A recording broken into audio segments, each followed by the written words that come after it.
You know what time it is. It is time for us to continue our hot Grizz summer. That might stick. Listen, it's the perfect. It's foreigners. Hot Grizz summer. Check it and see. Come on, bro. Like that's the move right there. Let's go. There we go. And debuting at numbers 15, 14, and 13 on this hot Grizz summer, the top 15 Grizzlies of all time. We have number 15, Jonas Valanciunas. Number 14, Lorenzen Wright, my guy. 13, Dylan Brooks. Let me say Dylan Brooks appeared on everyone's list, but let's start with JV. And before everybody goes crazy in these comments, these were voted on by everybody. Everybody vote. I say everybody. These were voted on the people here at Bluff City Media. So it's not me and Rusty didn't just pick these. Let's start with JV because JV, we came in at 15. He was pretty much right around there for most of these lists. He had 3 seasons in Memphis. For me, and I would say for a lot of fans, I think JV really earned his stride. He was really big for this team during the COVID years, during that bubble season, and I think that was huge.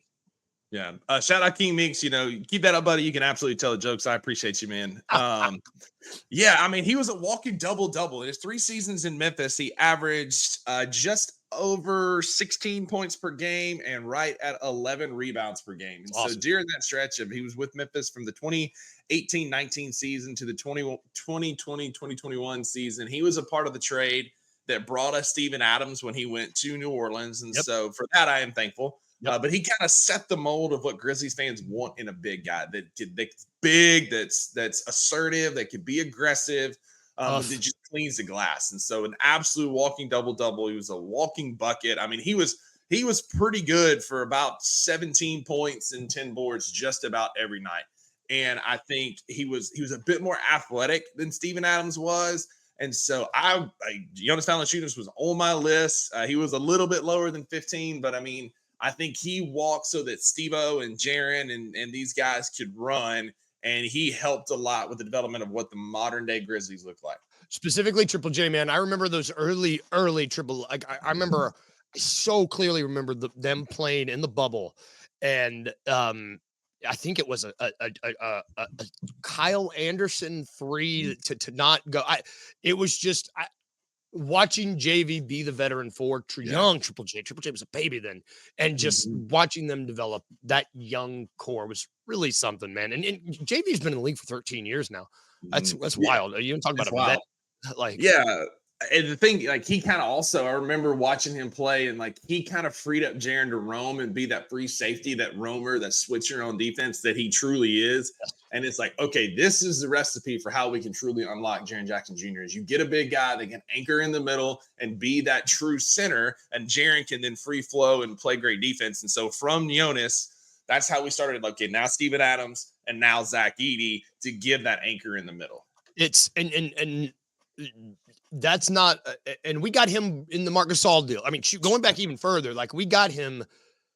The fact this is such a sending Mark to a champion, getting a proven veteran in return who comes back and not only get you Steven Adams, but also helps these young guys is just really nice. And I do believe Edward, I think he did have a triple-double. I could be wrong, but I feel like he did. And him and Ja played really well together, which is the mold that we're trying to get back to with Tumas as the coach in that pick and roll style offense. He's a great pick setter. He's a big center. Yes. Who plays bigger, takes up space, sets hard screens, but also is athletic enough to roll to the basket, roll out of Ja's way, but be there for Ja to play off of. And so he kind of, again, he sets the mold for what we're looking for now. He helped.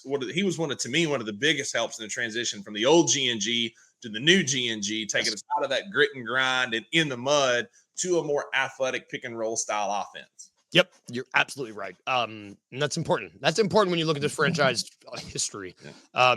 14 coming in at 14, man. Lorenzen Wright. R.I.P. man. R.I.P. dude. You want to talk about, for those of us who those early Grizz seasons right out of Vancouver with him, Shane Battier, Mike Miller, Powell on those teams. Like he Powell. came Stromile Swift. Like he was here for the inaugural season 0102. He was in Yep. Memphis from the 0102 season to 0506.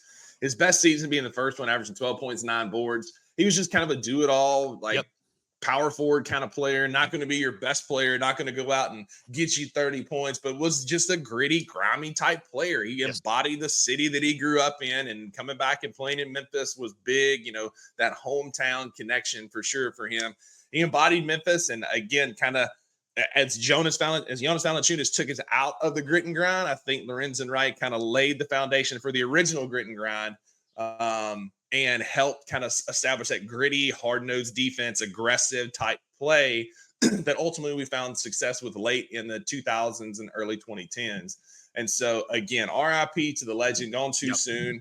The story of his death and demise is wild, and the trial and everything just captured the city for a long time. So, like, that's a whole different Lorenzen Wright legend. But for us on the basketball court, again, to me, he kind of helped set the stage as a gritty player for the grit and grind era. And honestly, one of the first, before the grit and grind guys, like a homegrown hero, where a guy that felt like one of ours, somebody that was ours that we could claim, which was a big reason that he came in, right? Like to help, like ingrain the team with the city. He kind of helped with that transition and made it, the Grizzlies truly be a part of Memphis because they had one of their own.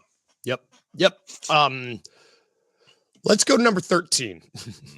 Very polarizing figure here. After our lovely moment with Lorenzen Wright, let's talk about Dillon Brooks, because I got a Dillon Brooks jersey. It's in the closet. I wore it to mow the grass the other day. I also don't think I've sworn as loud as I have ever in my life than when he clotheslined Gary Payton II for no reason. No reason. So you would talk about a pull, but hugely important to this franchise. So maybe actually probably not. Maybe he is the most polarizing person I would say in this top 15. I don't even think it's close. I haven't even shown you the full list, and you're right. There's no one more polarizing than him. Yeah, I'm looking at my notes for Dillon Brooks, and that's the biggest thing is just like how polarizing he was. There'd be some games where like you get the best Dillon Brooks, and he's going to knock down 4 or 5 threes, and he's just going to be in everybody's face, swaggering around, just a defensive menace. And then there's other times where it's just like, why are you still shooting? Like he could absolutely shoot us out of a basketball game, like just mind-numbingly frustrating, and did. And so like revisionist history recently on Twitter, there's a few accounts that are just super nostalgic on Twitter and thinking that Dillon Brooks is the worst, like letting him go is the worst mistake we've ever made as a franchise. I could probably tell you a few more that were worse than that. Because like hindsight's always 20/20, and looking back, there were moments where he was great. But Luke, like you talked about, clotheslining Gary Payton Jr., Chuck going at like a 1 for 7 from 3 in a playoff game against the Lakers. Like, what are you like? I don't miss that one bit, right?